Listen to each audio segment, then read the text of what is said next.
Section 11.1 में हमने explore किया कि ट्रेजेक्ट्री इवैल्यूएशन का यूज करके एक एजेंट के ओवरऑल पाथ को कैसे रिकॉर्ड और ग्रेड किया जाए। हमने एजेंट बिहेवियर के मैक्रो लेवल व्यू को देखा और चेक किया कि क्या हमारे एजेंट ने अजीब से चक्काटे लूप्स में फंस गया या टोकन्स वेस्ट किए। अब सर्जिकल प्रिसीजन के साथ जूम इन करने का टाइम है।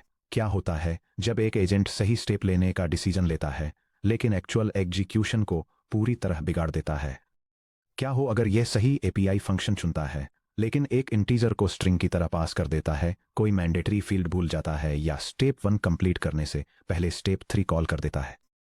स्टैंडर्ड सॉफ्टवेयर में इनकरेक्ट टाइप्स या मिसिंग पैरामीटर्स के साथ किसी फंक्शन को कॉल करने से तुरंत कंपाइलर एरर या रन टाइम एक्सेप्शन आता है। लेकिन एलएलएम ड्रिवेन एजेंट सिस्टम्स में function invocation natural language processing द्वारा मीडिएट किया जाता है। एलएलएम एक इंटरमीडिएरी की तरह काम करता है जो फंक्शन डिक्लेरेशन रीड करता है, कॉन्टेक्स्ट को जेसन पैरामीटर पेलोड्स में ट्रांसलेट करता है और यह डिसाइड करता है कि हर रिक्वेस्ट को कब फायर करना है। यह फेलियर मोड्स की एक बिल्कुल नई क्लास को इंट्रोड्यूस करता है। इस सेक्शन में हम डाइसेक्ट करेंगे कि tool call precision, parameter extraction, accuracy और कॉल ऑर्डरिंग सीक्वेंस को कैसे मेजर किया जाए। Section break. String matching tool evaluation में क्यों फेल हो जाती है? जब इंजीनियर्स पहली बार टूल यूसेज को बेंचमार्क करने की कोशिश करते हैं तो वे अक्सर ट्रेडिशनल एग्जैक्ट स्ट्रिंग मैचिंग या नैव जेसन डिफ्स का सहारा लेते हैं। वे मॉडल द्वारा एमिट किए गए जेसन पेलोड को एक टेस्ट डेटासेट में स्टैटिक टारगेट जेसन स्ट्रिंग से कंपेयर करते हैं। ये approach real world agent pipelines में लगभग तुरंत फेल हो जाती है। आप सोचिए ऐसा क्यों है? Semantic equivalence versus string equality. एक मॉडल एक जेसन की वैल्यू पेलियर को यूजर आईडी 402 एक्टिव ट्रू के रूप में फॉर्मेट कर सकता है, जबकि आपका test benchmark active true user ID 402 expect करता है।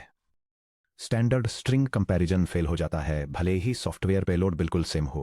Dynamic arguments. टूल्स को अक्सर आर्गुमेंट्स की जरूरत होती है, जैसे time stamps created at March 30, 2026 8 TAAMUTC, idempotency keys, dynamic session IDs या generated यूआईडीज।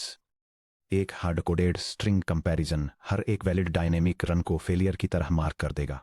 Optional versus mandatory parameters. अगर कोई टूल 10 पैरामीटर्स एक्सेप्ट करता है लेकिन सिर्फ 2 ही रिक्वायर्ड हैं, तो एक एजेंट जो सही तरीके से 2 रिक्वायर्ड पैरामीटर्स को फिल करता है और 8 ऑप्शनल वाले छोड़ देता है, उसे फुल पॉइंट्स मिलने चाहिए। स्ट्रिंग मैचिंग मिसिंग डिफॉल्ट्स को पेनलाइज करती है। Tool alias multiplicity. अगर आपका सिस्टम प्रॉम्प्ट 2 ऐसे टूल्स एक्सपोज करता है जो सेम अंडरलाइन कैपेबिलिटी अचीव करते हैं, for example fetch user by email versus search user directory, तो स्ट्रिंग मैचिंग ये असेस करने में फेल हो जाती है कि क्या चॉइस फंक्शनली वैलिड थी। टूल इंटरेक्शंस को सही तरीके से इवैल्यूएट करने के लिए हमें 3 डिस्टिंक्ट डायमेंशंस को इवैल्यूएट करना होगा। यह डायग्राम उन 3 कोर क्राइटेरिया को आउटलाइन करता है जिससे यह इवैल्यूएट किया जा सके कि लैंग्वेज मॉडल्स एक्सटर्नल टूल्स के साथ कैसे इंटरेक्ट करते हैं। यह इस बात को वेरीफाई करने पर फोकस करता है कि क्या करेक्ट टूल चूज किया गया था, प्रोवाइड किए गए आर्ग्यूमेंट्स की एक्यूरेसी चेक करने पर और यह इंश्योर करने पर कि टूल्स करेक्ट लॉजिकल सीक्वेंस में एग्जीक्यूट हों। Section break. The surgical room analogy. इसे बिल्कुल क्रिस्टल क्लियर करने के लिए टूल कॉल्स को इवैल्यूएट करने की तुलना एक हाई स्टेक्स सर्जरी के दौरान ऑपरेटिंग रूम के वीडियो फुटेज को रिव्यू करने से करके सोचिए। इमेजिन करिए कि एक ऑडिटर एक सर्जिकल असिस्टेंट को इवैल्यूएट कर रहा है। Selection precision. जब चीफ सर्जन ब्लड वेसल को क्लैंप करने के लिए किसी इंस्ट्रूमेंट को मांगता है, तो क्या असिस्टेंट कर्व्ड हेमोस्टेट्स का एक पेयर उठाता है जो कि करेक्ट टूल है, या एक स्कैल्पेल उठाता है जो कि रॉन्ग टूल है? Parameter accuracy.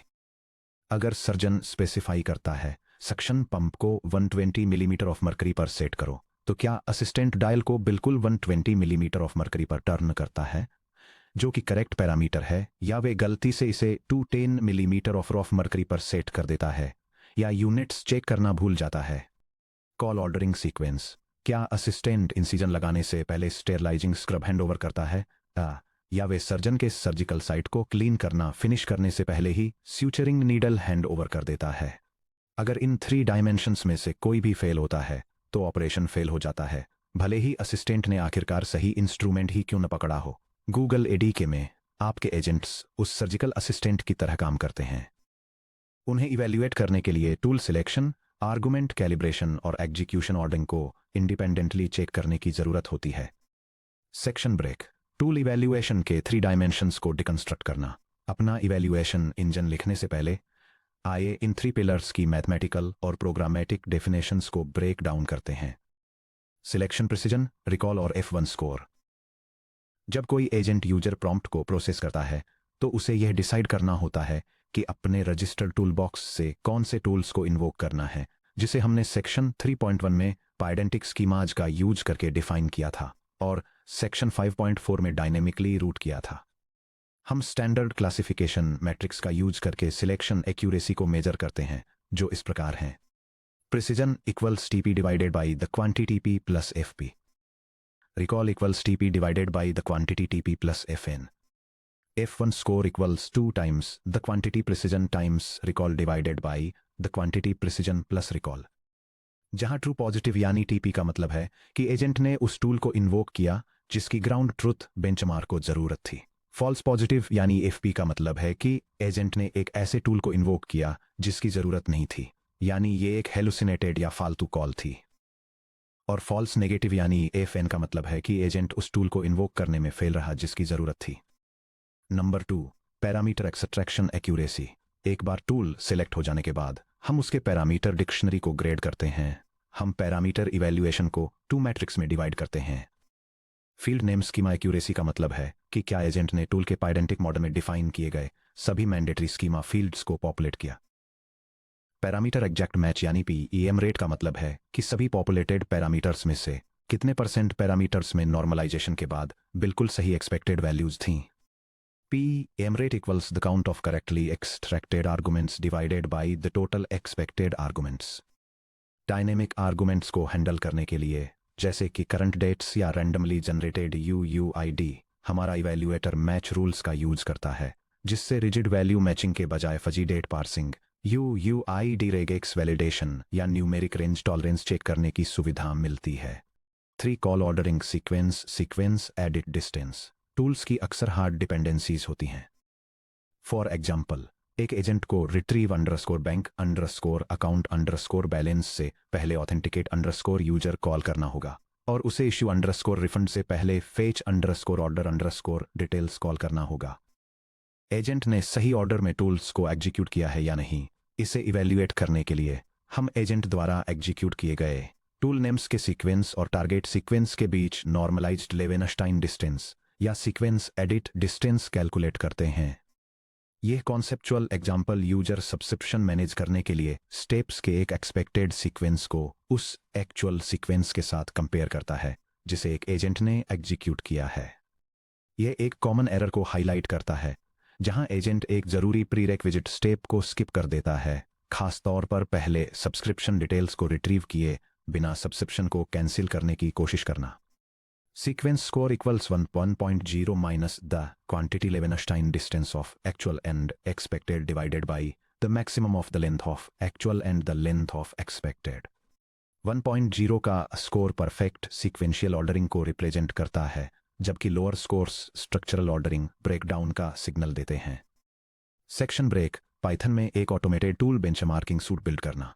चलिए इन कॉन्सेप्ट्स को एक प्रोडक्शन रेडी इवैल्यूएशन फ्रेमवर्क में ट्रांसलेट करते हैं। हम पाइथन, पेडेंटिक और एडी के प्रिमिटिव्स का यूज करके एक कंप्लीट सूट बिल्ड करेंगे। हमारा test harness expected tool calls, expected parameters और अलाउड मैच रूल्स वाले गोल्डन टेस्ट डेटा सेट्स को डिफाइन करेगा।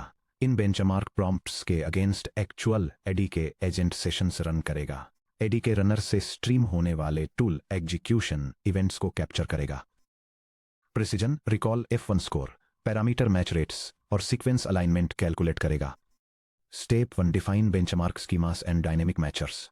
सबसे पहले चलिए अपने बेंचमार्क टेस्ट केसेस के लिए पेडेंटिक मॉडल्स क्रिएट करते हैं। यह स्निपेट टूल एग्जीक्यूशन की बेंचमार्किंग के लिए डेटा स्ट्रक्चर्स डिफाइन करता है।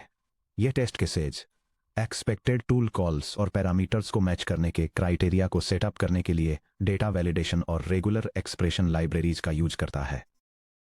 सिस्टम चेक करता है कि क्या parameters exact matching, pattern matching या जनरल प्रेजेंस वैलिडेशन का यूज करके एक्सपेक्टेड वैल्यूज से मैच करते हैं, जिससे यह वेरीफाई करने में हेल्प मिलती है टेस्टिंग के दौरान टूल्स करेक्टली कॉल हुए हैं या नहीं। Step 2 implement metric calculation algorithms. अब अपने 3 कोर इवैल्यूएशन मेट्रिक्स को कंप्यूट करने के लिए प्योर टेस्टेबल फंक्शंस लिखते हैं। यह प्रोग्राम टूल सिलेक्शन और पैरामीटर एक्सट्रैक्शन सिस्टम्स की परफॉर्मेंस को इवैल्यूएट करता है। यह प्रिसीजन, रिकॉल और F1 स्कोर्स कैलकुलेट करता है ताकि यह पता लगाया जा सके कि सही टूल्स को कितनी एक्यूरेटली चुना गया था। इसके बाद यह वेरीफाई करके पैरामीटर एक्यूरेसी को मेजर करता है कि टूल्स को पास किए गए आर्गुमेंट्स एक्सपेक्टेड स्पेसिफिकेशंस से मैच करते हैं या नहीं। फाइनली यह एक्चुअल और expected sequence of tool calls के बीच एडिट डिस्टेंस को कैलकुलेट करने के लिए ये एक नेचुरल लैंग्वेज प्रोसेसिंग लाइब्रेरी से सीक्वेंस अलाइनमेंट टेक्निक्स का यूज करता है, जिससे ऑर्डर एक्यूरेसी का एक नॉर्मलाइज्ड स्कोर मिलता है। Step 3 extract tool interceptions from AD के सेशन इवेंट लॉग्स। हमारे मैट्रिक्स सूट में रियल एजेंट रन्स को फीड करने के लिए हम सीधे गूगल एडी के सेशन लॉग्स या सेक्शन 10.2 के जरिए रजिस्टर्ड कॉलबैक्स से टूल कॉल्स को इंटरसेप्ट करते हैं। यह स्क्रिप्ट इसकी इवेंट हिस्ट्री को एग्जामिन करके एक Google agent development kit session को प्रोसेस करती है ताकि एग्जीक्यूशन के दौरान किए गए हर टूल कॉल की डिटेल्स को आइडेंटिफाई और एक्सट्रैक्ट किया जा सके। यह रिकॉर्डेड इवेंट्स के थ्रू इटरेट करती है, टूल रिलेटेड एक्शंस को चेक करती है और हर एग्जीक्यूटेड टूल के नाम और आर्गुमेंट्स को एक स्ट्रक्चर्ड लिस्ट में इकट्ठा करती है। Step 4 build the complete benchmark evaluator runner. अब चलिए सब कुछ एक यूनिफाइड टेस्ट रनर में एक साथ जोड़ते हैं। ये Python code benchmark test cases के अगेंस्ट एक एजेंट के टूल एग्जीक्यूशन परफॉर्मेंस को इवैल्यूएट करने के लिए एक सिस्टम डिफाइन करता है। यह एजेंट को एक यूजर प्रॉम्प्ट पर रन करता है, उन टूल्स के सीक्वेंस को रिट्रीव करता है जिन्हें एजेंट ने एक्चुअली कॉल किया था और उन्हें एक्सपेक्टेड सीक्वेंस से कंपेयर करता है। Evaluation tool selection accuracy, parameter accuracy और सीक्वेंस अलाइनमेंट के लिए मैट्रिक्स कैलकुलेट करता है। इसके बाद यह एजेंट की परफॉर्मेंस का एक डिटेल्ड ब्रेकडाउन प्रोवाइड करने के लिए इन मैट्रिक्स को एक सिंगल वेटेड कंपोजिट स्कोर में कंबाइन करता है। Section break, end to end benchmark demonstration. चलिए एक बेंचमार्क केस को डिफाइन करके, एक एजेंट एग्जीक्यूशन ट्रेस को सिमुलेट करके और ऑडिट रिपोर्ट को रिव्यू करके अपने इवैल्यूएटर को एक्शन में देखते हैं। यह स्क्रिप्ट एक बेंचमार्क टेस्ट केस को डिफाइन करती है ताकि यह इवैल्यूएट किया जा सके कि एक artificial intelligence agent refund request के लिए टूल कॉल्स के सीक्वेंस को कितनी एक्यूरेटली एग्जीक्यूट करता है। यह एक सिमुलेटेड एजेंट एग्जीक्यूशन को, जो एक स्टेप स्किप कर देता है और एक इनवैलिड आइडेंटिफायर देता है, टूल्स और पैरामीटर्स के एक्सपेक्टेड सीक्वेंस के साथ कंपेयर करती है। फाइनली यह एजेंट की परफॉर्मेंस को ऑडिट करने के लिए परफॉर्मेंस मैट्रिक्स को कैलकुलेट और प्रिंट करती है, जिसमें प्रिसीजन, रिकॉल, पैरामीटर एक्यूरेसी और सीक्वेंस अलाइनमेंट शामिल हैं। बेंचमार्क आउटपुट का ब्रेकडाउन। जब हम इस टेस्ट ऑडिट को रन करते हैं तो सिलेक्शन रिकॉल $0.67 तक गिर जाता है। एजेंट चेक रिफंड एलिजिबिलिटी को इन्वोक करने में फेल हो गया, फॉल्स नेगेटिव, एक क्रूशियल सेफ्टी चेक मिस हो गया। पैरामीटर एक्यूरेसी $0.75 तक गिर जाती है। एग्जीक्यूट रिफंड पे आउट में एजेंट ने इनवैलिड यूआईडी स्ट्रिंग पास कर दी, जिससे हमारा dynamic regex validation rule RR_A2F0298 fail हो गया। सीक्वेंस अलाइनमेंट $0.67 तक गिर जाता है क्योंकि एक स्टेप स्किप हो गया था। सीक्वेंस डिस्टेंस ने हमारे रेफरेंस सीक्वेंस के अगेंस्ट ऑर्डरिंग डेविएशन डिटेक्ट किया। Section break, enterprise tool benchmarking में टेक्निकल नुआंसेस। जैसे ही आप hundreds of automated integration tests में टूल बेंचमार्किंग को स्केल करते हैं, इन इंजीनियरिंग कंसीडरेशंस को ध्यान में रखें। यह रेफरेंस मैट्रिक्स डिटेल में बताता है कि टेस्टिंग के दौरान अलग अलग डेटा टाइप्स को कैसे वैलिडेट करना है। इसमें कॉमन फेलियर पॉइंट्स को आइडेंटिफाई किया जाता है, जैसे कि फॉर्मेटिंग मिसमैचेस या जनरेटेड आइडेंटिफायर्स में अनएक्सपेक्टेड चेंजेस, और फिर उन्हें सही वेरिफिकेशन टेक्निक्स के साथ पेयर किया जाता है, जैसे कि pattern matching, standard date parsing और schema validation. Dynamic tool arguments को हैंडल करना। करंट डेट्स, सेशन आईडीज या ऑटो जनरेटेड टोकन्स जैसे डायनेमिक पैरामीटर्स को कभी भी एग्जैक्ट स्ट्रिंग इक्वलिटी के साथ टेस्ट न करें। जैसा कि हमारे कोड में डेमोन्स्ट्रेट किया गया है, फील्ड लेवल मैचर्स का यूज करें। Time stamps, datetime.from ISO format के साथ स्ट्रिंग्स को पार्स करें और वेरीफाई करें कि जनरेटेड टाइम स्टैम्प एक प्लॉसिबल विंडो के अंदर आता है, फॉर एग्जाम्पल एग्जीक्यूशन टाइम के प्लस या -5 मिनट्स के अंदर। आइडेंटिफायर्स टोकन रिक्वायर्ड फॉर्मेट्स के अनुरूप है। ये इंश्योर करने के लिए रेगेक्स पैटर्न मैचिंग का यूज करें जैसे कि UUID वर्जन 4 या CUS_12345। स्कीमा स्ट्रिक्टनेस और आउटपुट गार्डरेल्स। टूल पैरामीटर एरर्स अक्सर लूज टूल डिस्क्रिप्शंस के कारण होते हैं। जैसा कि हमने सेक्शन 10.2 आउटपुट गार्डरेल्स में सीखा है, अगर कोई एजेंट किसी स्पेसिफिक टूल के लिए पैरामीटर एक्यूरेसी चेक्स में कंसिस्टेंटली फेल होता है, तो पाइडेंटिक फील्ड डिस्क्रिप्शन का यूज करके अपने पाइडेंटिक स्कीमा के अंदर पैरामीटर डिस्क्रिप्शन को टाइट करें। अपने एडी के टूल रजिस्ट्रेशन फंक्शन के अंदर explicit JSON schema examples provide करें। अंडरलाइंग एपीआईज तक पहुंचने से पहले मेलफॉर्म्ड पैरामीटर्स को रिजेक्ट करने के लिए एडी के टूल कॉल हुक्स का यूज करके strict type validation interceptors implement करें। मल्टी एजेंट टोपोलॉजीज में डायनेमिक टूल सिलेक्शन को इवैल्यूएट करना। मल्टी एजेंट टोपोलॉजीज में चैप्टर 6 से tool selection precision agent boundaries के पार तक जाता है। अगर एजेंट ए किसी टास्क को एजेंट बी को डेलीगेट करता है और एजेंट बी क्वेरी डेटाबेस को इन्वोक करता है, तो आपके इवैल्यूएशन फ्रेमवर्क को टूल कॉल्स को एग्जीक्यूशन ग्राफ में सही एजेंट नोड को एट्रीब्यूट करना चाहिए। एडी के सेशन इवेंट्स के दौरान ट्रेस आईडी प्रोपेगेशन आपको हर सब एजेंट के हिसाब से टूल परफॉर्मेंस को आइसोलेट करने की परमिशन देता है। सेक्शन ब्रेक, समरी और की टेकअवेज। किसी एजेंट को एक बढ़िया प्रोटोटाइप से एक रिलायबल एंटरप्राइज सर्विस में बदलने के लिए टूल एग्जीक्यूशन एक्यूरेसी को ऑडिट करना बहुत जरूरी है।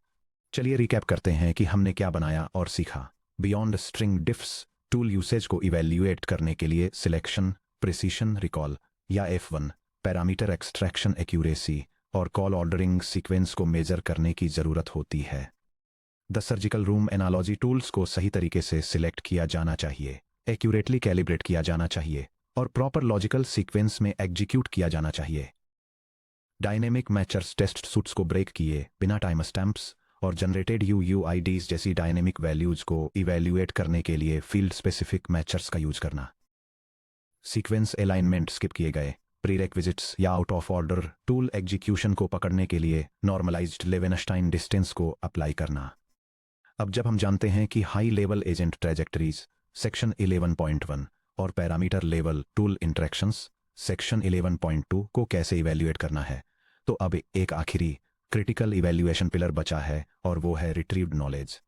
जब कोई एजेंट सवालों के जवाब देने के लिए वेक्टर डेटाबेस से डॉक्यूमेंट्स को रिट्रीव करता है, तो हम ये कैसे प्रूव करें कि उसका जवाब सोर्स मटेरियल के प्रति फेथफुल है और उसमें कोई हेलुसिनेशन नहीं है। पेज पलटिए और सेक्शन 11.3 पर जाइए। RAG quality benchmarking, faithfulness, relevancy और हेलुसिनेशन टेस्टिंग, जहां हम रिट्रीवल एक्यूरेसी और हेलुसिनेशन रेट्स को ग्रेड करने के लिए ऑटोमेटेड पाइपलाइंस बनाएंगे।